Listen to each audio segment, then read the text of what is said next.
Bismillahirrahmanirrahim. Assalamualaikum warahmatullahi wabarakatuh. Jemaah Al-Asran semuanya, semoga selalu berada di dalam rahmatnya Allah. Amin ya Allah ya Rabbal Alamin. Dan tentunya badan kita selalu sehat lahiriah dan juga batiniah, sehingga kita bisa melaksanakan ibadah-ibadah yang diridhai oleh Allah Subhanahu wa taala. Amin ya Allah ya Rabbal Alamin. Yang ingin saya bahas kali ini itu adalah bagi khusus untuk wanita perihal keputihan gitu ya. Tetapi walaupun ini yang keluar hanya di wanita, bukan berarti tidak penting bagi laki-laki. Bagi laki-laki pun penting ya kita tahu ilmunya, karena dikhawatirkan nanti istrinya gak paham, maka suaminya bisa menerangkan tuh kepada istrinya, karena itu adalah kewajiban suami memberikan ilmu kepada istrinya ya. Jadi jangan mentang-mentang saya mah dari laki-laki gak ngeluarin keputihan. Jadi gak perlu tahu ilmu ini, mesti tahu. Baik, teh keputihan itu najis enggak? Itu pertanyaannya. Keputihan itu najis enggak? Kalau kita sholat di celana kita itu ada keputihan, sah enggak sholatnya? Nah, pertanyaannya adalah itu. Nah, sebelum saya menerangkan lebih jauh seputar keputihan yang ada pada wanita, maka kita tuh mesti tahu dulu bagi seorang wanita bahwa dari seorang wanita itu bisa mengeluarkan beberapa cairan, yang mana cairan-cairan itu mempunyai namanya masing-masing. Pertama, wanita itu bisa saja mengeluarkan air nutfah ya. Air nutfah itu adalah air yang nanti bisa menjadi seorang manusia. Seperti itu. Dan hukumnya menurut mazhab Imam Syafi'i, air nutfah itu adalah hukumnya suci, tetapi mewajibkan jika keluar air nutfah tersebut, mewajibkan untuk mandi besar. Yang pertama. Kedua, dari wanita itu bisa saja mengeluarkan air madhi. Apa itu air madhi? Air madhi itu adalah cairan yang keluar dari wanita. Itu sebetulnya dari laki-laki juga sama ya. Karena lagi menerangin wanita nih.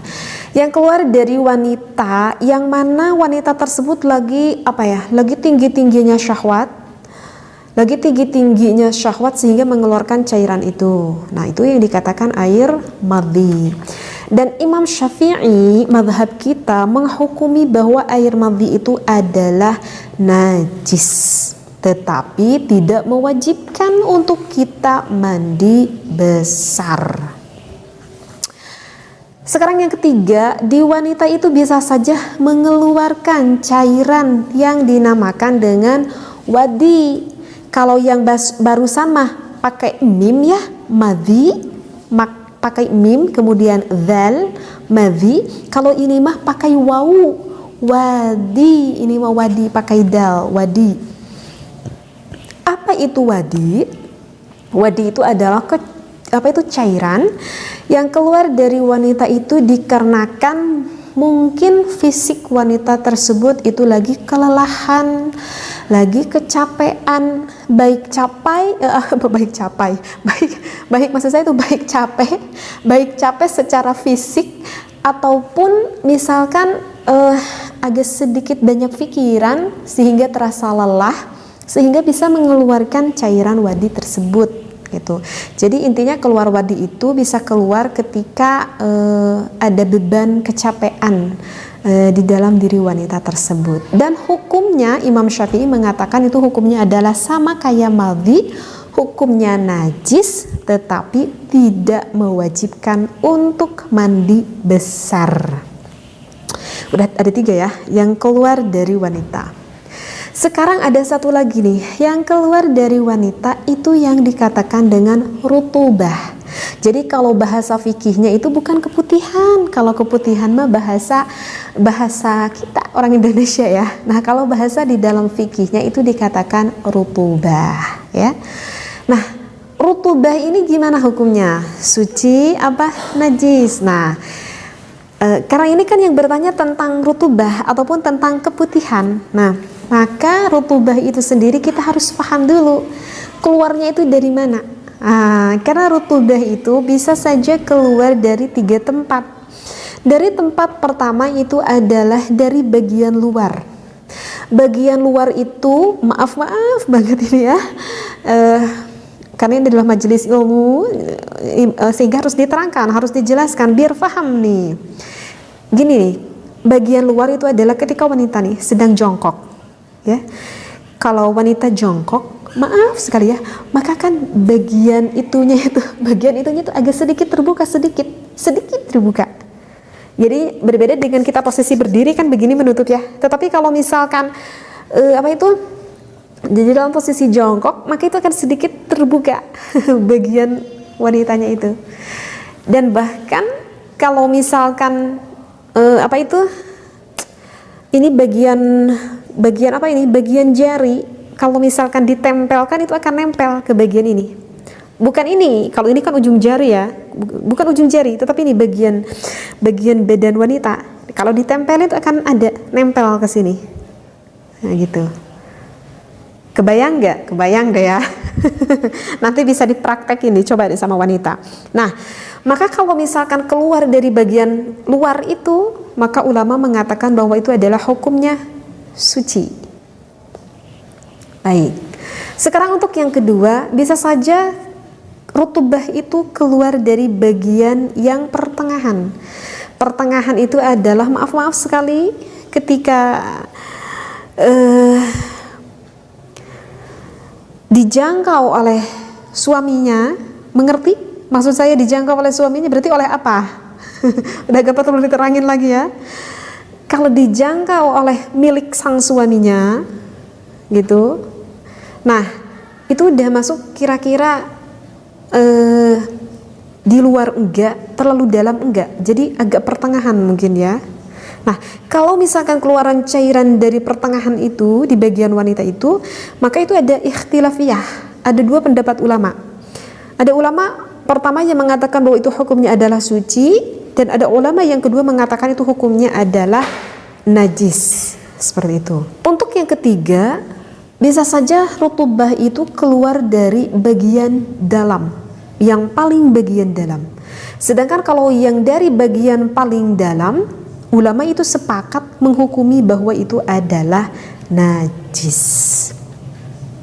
Begitu ya, paham ya? Sekali lagi, jadi keluar rutubah itu bisa saja dari depan milik wanita menghukumi suci.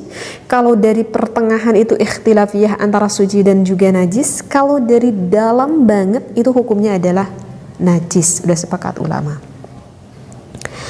Bingung nggak? Sepertinya akan bingung, karena jujur saya sendiri aja bingung. Setelah saya mengkaji di dalam pembahasan ini, dan saya tuh berpikir, oke, rutubah itu bisa saja keluar dari bagian depan, bisa saja keluar dari bagian tengah atau bagian dalam. Dan saya tuh berpikir, ketika ini keluar udah sampai ke celana saya, itu keluarnya dari mana?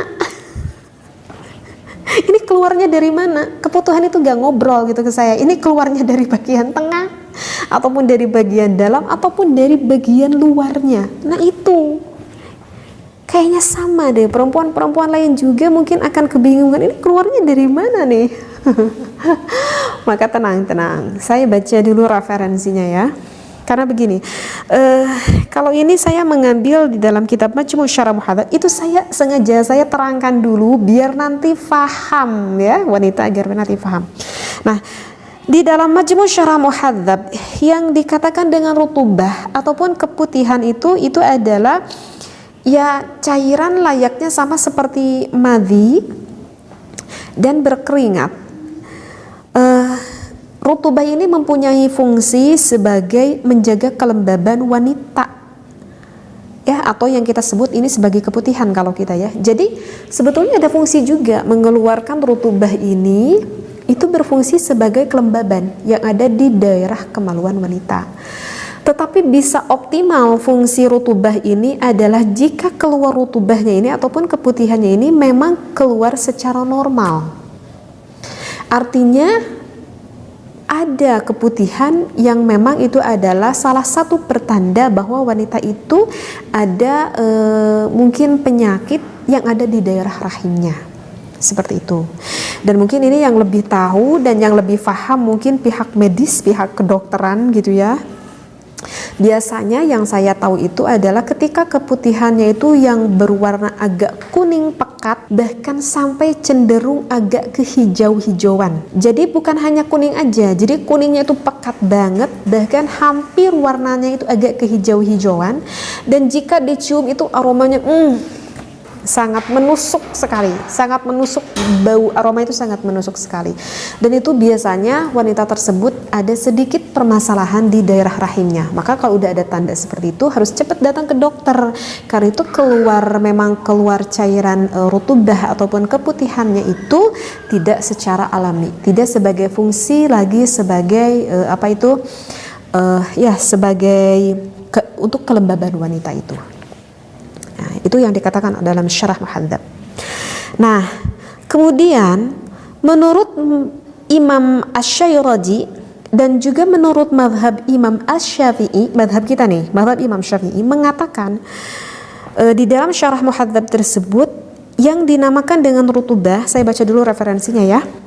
Wa amma rutubatu farjil mar'ati fannususu innaha najisatun li'annaha rutubatun mutawalladatun fi mahallin najasati fakanat najisatan.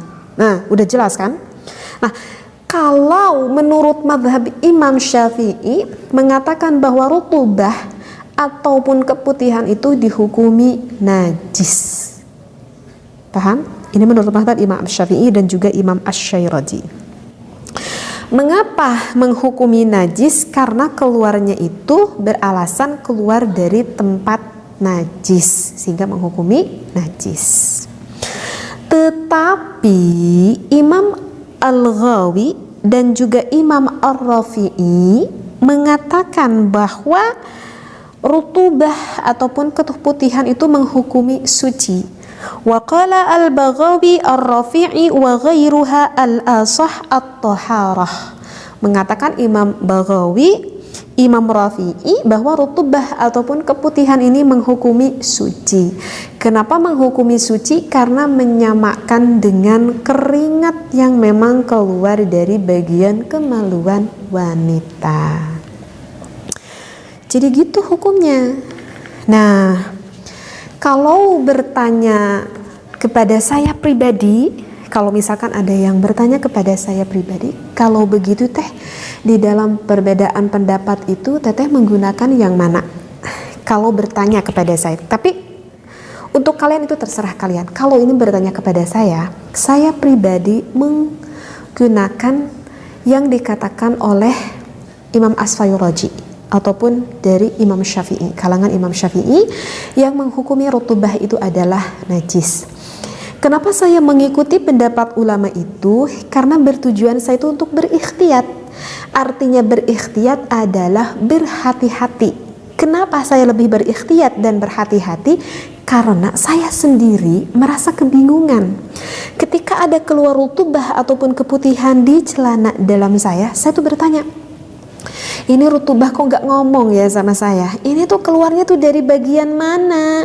Ini tuh dari bagian depan, bagian tengah, apa bagian dalam? Nggak ngomong kepada saya rutubah itu, iya kan?